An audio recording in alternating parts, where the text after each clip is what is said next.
I think we should make the apple and cinnamon French toast from Bosh on a budget. Cut your apple into eighths and then cut out the cores. Pop your apples in a roasting tin. Add in some maple syrup. Now for some lemon juice. And now add a little bit of cinnamon. Stir that all around.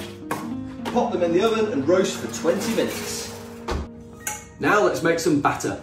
Add some oat milk, corn flour, caster sugar, baking powder, cinnamon and flaxseed.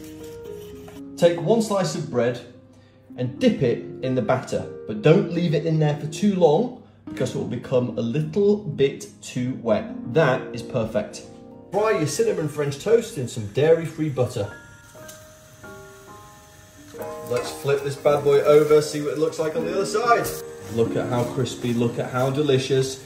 Time to serve this up. Pop your French toast in your cinnamon sugar, mix it around, flip it over, and that is almost ready. Plate up your cinnamon French toast. Now for your maple cinnamon apples, a sprinkle of granola or nuts, and a nice drizzle of vegan cream, maple syrup. Oh, look at that.